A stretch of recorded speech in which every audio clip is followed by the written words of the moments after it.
Sweet in the morning, oh Lord, it's sweet in the morning.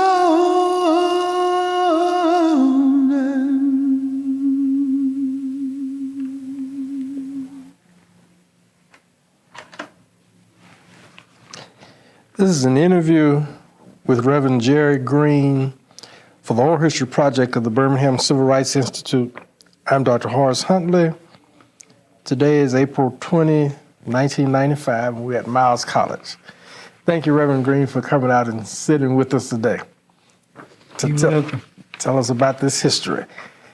Let me just start by asking some general kinds of questions. Where were you born, and what year? I was born 1910, February the 18th. Where?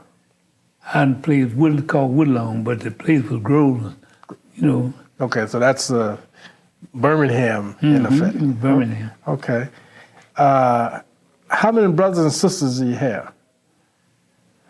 I had another brother and two sisters. I don't have none of them now. Okay, so you're the only one that's left. Yeah, I was the punis one, and I'm the living the only one left in the family, you know, in the immediate family. Right. Tell me a little about your parents. Where were they from? Pale City. In Pale City, Alabama, which is, what, about half hour from Birmingham? Yeah, it's Pale City, but they really were born in Cropwell. That's ain't far from there. Yeah, just outside of Pale City. Yeah. It's in St. Clair County, though. Yeah, that's right. Okay. What kind of education did your parents have? Did they go to school at all? You remember? Yeah, I guess they had just a general education. Just general education. What about you? How much education did you have?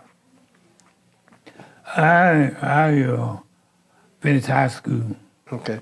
Did you finish at industrial high school? Yeah. Oh, yeah. Well, It tell me. was industrial then. They called it Parker now. Parker now, but it was It industrial. was industrial then. What do you remember about industrial high school? They had day school and night school. Is that right? Was it a big school? Yeah, the big school was the biggest one in Birmingham at that time. The only one in Birmingham at the time, right? Well, then do you remember Fess Watley? Yeah, Is that right? So you knew Fess Watley? yeah. Yeah. Well, were you in the band? No, but I know he played Tuxedo Junction. Yeah. Okay. Well, what is your most fond memory of industrial high school? Were there fun times or tough times? Yeah, Parker. Let me see now. He was a little fat man. Okay. He was the principal. Yeah. They buried him in that Jew cemetery. Okay. What did you do after you finished high school? What did I do? Yes, sir. I worked for myself. What did you I do? say I was a painter. Oh, you painted for yourself. Okay, so you started your own business. Yeah, I was interior. I worked at one place. I didn't start my business. I worked for McConnell, Terry and White. And we had 75 apartments. And you Over painted. on 23rd Street South. Okay. So by the time I get through with them, it'd be time to go back home again. So that's what you started doing. Then you were a professional painter. And You might say that. how long did you do that? For around 20 years. For about 20 years. Okay. And how old were you when you got married? When I got married, Yes, sir. I was about 20 because my wife died 2 years afterwards. Is that right? What community did you live in? I lived in the rural area, but it's Woodlawn in Birmingham. Is that you've always lived in that part of town? Yeah. So you're very well known in that area then. How would you describe your community? You know, like who lived there, the racial makeup, the occupations of people. Well, white people getting to run when black people moved in as usual. So, but at the time that you lived there, then in the days before the movement, were there whites that lived in your community? A few. A few. Some said they wasn't gonna move. So some stayed in all over. It was kind of mixed up then. Okay. So they said they wasn't gonna move. Okay. Some of them, but some of them left. What kind of occupations did people have that live there? What kind of work did they do? Well, they did different things, different kind of jobs. Right. Pay wasn't much then.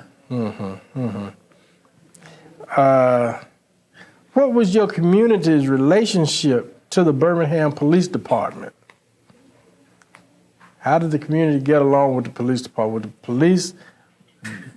Yeah, well, you got along pretty good. There's always one good one and one bad one. Well, the good and the bad, huh? Yeah. Did you ever have any problems with them yourself? No, I didn't have none with them. Were you a member of any community organizations before you got involved with the Alabama Christian Movement?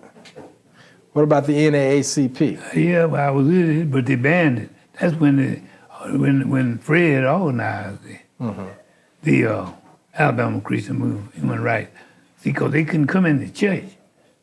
That's why he organized in the church, because they done banned it out of Alabama. The NAACP? Yeah, they banned it in the NAACP. Okay. Had you been involved with the NAACP? Yeah, all of us were. You were? Okay. What did you do? What did the NAACP do at that time? Were they registering people to vote? Ready people to vote. Were you a voter at the time yourself? Do you remember when you went to register to vote? And old big white fellows up there, he said, you can't vote. And the little white boys over there, yeah, he let him vote. He told me to come back in 3 days. I went back the next day. He said, nigga, did not tell you not to come back down here? And Jerry Barron, he was living in that same apartment. I don't know what he had on that piece of paper, because I know that he had a sheepskin coat, and I just pulled it out and handed it to him. What did you pull out and hand to him? Envelope. I don't know what was in it. And where was the envelope from? From Jerry Barron. Okay. And so he said, hold up your hand. Swore me in right then. Didn't ask you any questions? Didn't ask me nothing. I don't know what was in the envelope. I wanted to look in it, but I didn't. Why? Where did you got the envelope from the judge? Oh, yeah, he lived in that same apartment I told you I worked that you were painting.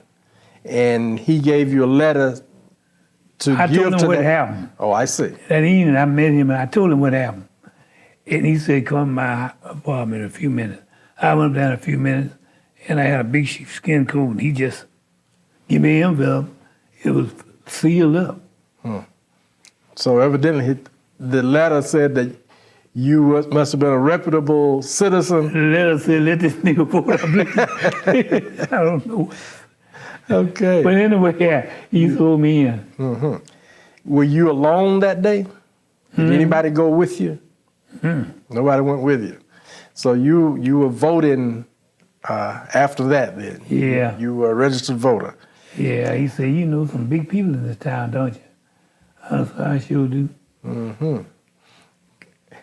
Tell me then, how and why did you get involved in the civil rights movement? Because they banned the NAACP. Okay. And you thought it was necessary to continue it through the organization of the Alabama Christian Movement. Mm-hmm. Were you at their first meeting that Fred called? Yeah. Robert Alford was passing old sawdust That's where on the hill. that's where the first meeting was held. Mm-hmm. Well, tell me, what was a meeting like? What happened at the meetings? Well, they liked to throw some of them out, some of them old fellas. They didn't want it, you know, and They didn't want the movement? no, they liked to, they threw out 2 or 3 of them. It was on TV. Mm. And because they were against what Fred was trying to do? Yeah. Robert Alford was passing old sawdust at that time. Mm-hmm. And was he in favor? Mm-hmm.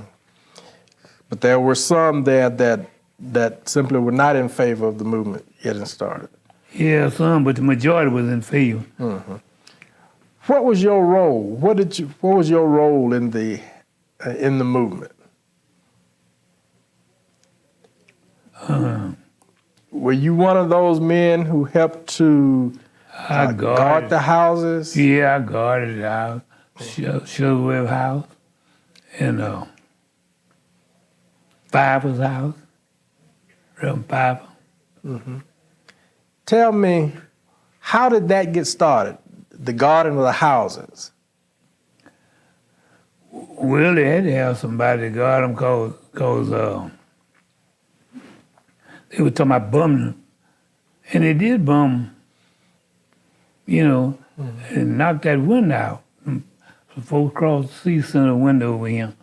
And so when he said, Johnny L. Lewis, when he said, hit the ground, everybody hit the ground, covered up the head. And that glass just shattered all around us. You mean you were at the church? You're talking about the 16th Street Baptist Church when it was bombed? No, not 16th Street, Bethel. Oh, when Bethel was bombed? Mm-hmm. Okay, and you were there at that time? Yeah, and we all stonewalled and all. We hit the ground. Mm-hmm. And that's the only thing that saved you. You hit the ground. Yeah, I don't know where to say it, but we hit the ground. And I think Johnny L. Lewis now, he's dead. Mm-hmm. So how was that organized? The guarding of the homes and the churches, was that well organized, or did you just go out there? No, it was well organized. We knew who was going to be where, you know, what time they was going to be, and how many hours they was going to be in the next one, know how many hours. We come on like that. Yeah. In shifts. Well, how long did you do that? Once a week? No, every night. Every night. Yeah. So you would get off your job, and then you would go on to some place where you would protect someone's home or the church.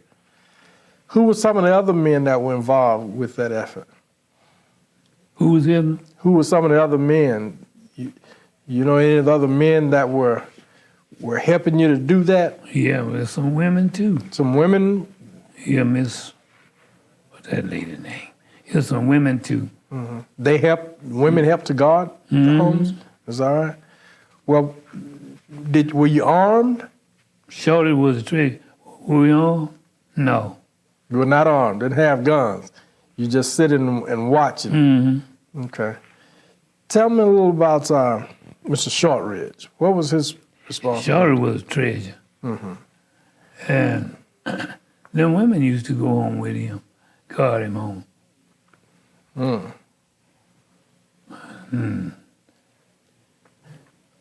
Boy, it was a time then. So much I can't think all of it. Did you ever go to jail? I didn't go to jail. Didn't go to jail. Did you demonstrate? Did you march in the demonstrations? I marched in the demonstration, but I didn't ever go to jail. Tell me, can you explain what those demonstrations were like? Yeah, I tell you, there was no coward folks wasn't in it. Yeah, well, brave if you were out there. Yeah, because see, you didn't have no gun, no nothing, but yourself. And we worked in shifts. If I knew where you were, You knew where we knew how many hours one was going to wait. And just sit up, guard the house. What did you do while you sat there and guarded the houses? Just sit there. You talked about the movement. We just sit there. You just sit there. See, Shuttlesworth, they intend to pick him up in a shovel. They blowed up the toilets too, blowed up everything. And Shuttlesworth's wife and children were around the other room. It didn't involve him. But the mattress went up and come down, and Shuttlesworth walked out Monday. So that must have meant that he was here for a special reason. And somebody was protecting him. Yeah. Right? Yeah. How did your family feel about your involvement with the movement? They was for it. Were they involved? Did they go to the mass meetings? No, they didn't go. But they didn't discourage you from going. They knew it wouldn't have done no good no way. What church were you a member of Groveland. at that time? Groveland. Groveland. Were you associate pastor there? Okay. Was your pastor involved and other members of your church involved in the movement? Some of them were. I used to pastor it. Some of them were, but not all of them. When you were not the pastor, was the pastor involved with the movement? Mm-hmm. So they have mass meetings at your church? They had mass meetings at all churches then, because that's where these had them. Yeah. So they did have them at your church, at Groveland. Can you think of any event that stand out in your mind that you participated in during the movement? What would be if I'd ask you, what was the most vivid memory you have of an event that took place during the movement? What would that be? When King come from some Negroes in Dalton, Georgia, they wouldn't work with King, they'd turn him down. And when King and Andrew Young and Jose Williams come to Birmingham,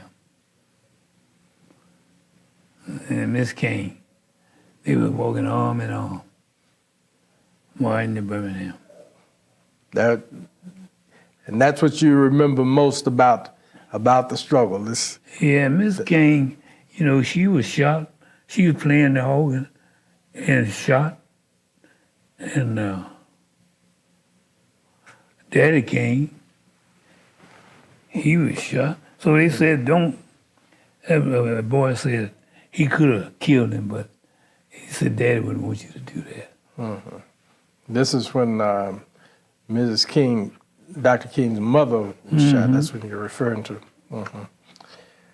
What would you consider to be the benefits of the movement to your family, the community, and to the nation?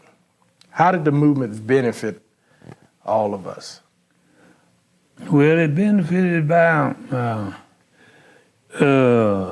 being there, for one thing. You know they were there. So you knew that the movement was there, and you knew that the movement was moving on, huh? Moving on. Would you say that the movement was successful? I would. How did it change things? Well, for Negroes especially, we had more rights. Because when you voted, that got you more rights. Everyone we could get to vote, register down the black belt, wasn't very few Negroes voting down there and Selma around. But we got the vote, Brown Chapel, that church down there, we got them to register and vote. So you were part of the Selma marches as well, then? Yeah, Selma to Montgomery. Did you actually march from Selma to Montgomery? Yeah. Were you there? We come from way down here. But I didn't march all the way. I rode on the back of the wagon. So. Were you there the day that the state troopers met the people on the bridge? No, I wasn't there that day. But I was there the next time. Yeah, that's where they met him at. They call that Bloody Monday. That's where they, beating him up and everything. Right. But them same policemen, they welcomed him that next year. Yeah, they had been ordered to protect the marchers at that point, right? Yeah, on account of voting. Negroes was voting. White man wanted to vote. He couldn't tell a black bro from a white bro. Well, tell me, what do you remember about growing up in Birmingham that would make you happy when the movement came along? Well, like I said, Birmingham was a segregated city. And when the movement came along, we had more freedom. On the counter, we voted. What was segregated? How did segregation actually operate? Well, if you was a Negro, except if on them streetcar, you was a Negro, they had a rod up there. You sit over here, and the white folks sit over there, even if you stand up, just like Rosa Parks. Rosa Parks was tired, and she didn't get up. So we got a lot of benefits out of it. So you would say that it was successful, and that would you think that Birmingham as a city had a real impact upon the success of the civil rights movement overall? Birmingham is what made King. That's where he got his recognition from Birmingham. So that they couldn't do it in Albany, Georgia. No, he couldn't do it. Them Negroes, they turned their back on him. He couldn't do it, and he was glad to get somewhere to come. And Shutterwood was his King's secretary, and they brought him over there, to us, and he was glad to get somewhere to come. That's the reason I said King was known nationwide, but Birmingham made King, give him his biggest boost. How would you describe Fred Shuttlesworth? Fred Shuttlesworth, his mother lived in Oxmoor anyway. He was a Birmingham man, but Fred Shuttlesworth, it ain't hardly no way to describe that man. He's somebody's man. He was then and he is now. He and five went up to white school and he beat him with chains. Up to Phillips High School? Yeah, beat him with them chains. And were you there that day? And they put him in jail. We were gonna sleep out there that night if they didn't let him out. They put him in jail, and the next morning he come out smiling. Right. So with them marks on him now, he come out smiling. Was that the time that his wife was stabbed? Did you went up with him during the time that he was attacked? Were you there with him at that time? I wasn't right with him, no. We were back. Because Will Conn was supposed to send the policeman. He didn't send no policeman. Peck was a rich man's son, but he was down here with him from New York. And they blood his head. We carried him over to the carway, and they wouldn't take him. So we carried him to Hillman. And they said 2 Negroes, dressed up Negroes, brought him and gave him a dime and told him to call him. That was me, Montgomery. This is when James Peck came in with the Freedom Riders. Mm-hmm. Okay. He brought me, Montgomery. Okay, Reverend, is there anything else that you would like to add that we hadn't talked about today? Something that you would like for people to know about where the movement is concerned? I think Emory Jackson was fighting for freedom, like I said, before anybody. And his sister couldn't get a job.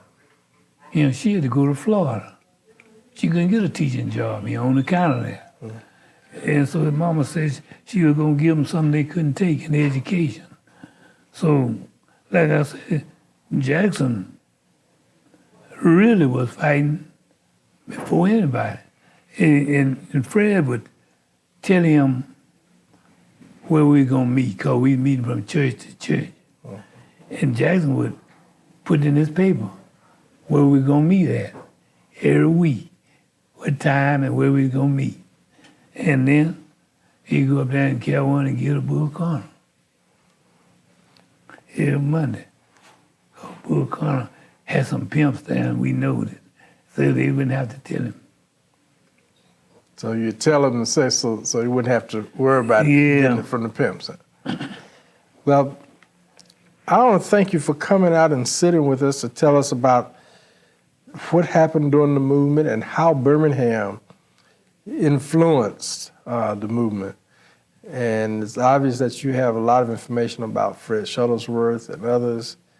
I want to thank you for taking your special time out to come and talk with us about it. Well, I was glad to. And I don't know, I was trying to think about if I think anything else. Okay.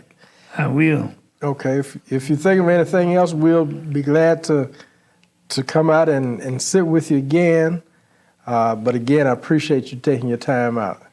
And all I need to know is, what's your secret to staying here 85 years? That ain't no secret. Doing to others as you had them doing to you. Okay, that's it. Love thy neighbor. Sweet in the morning. Oh, Lord.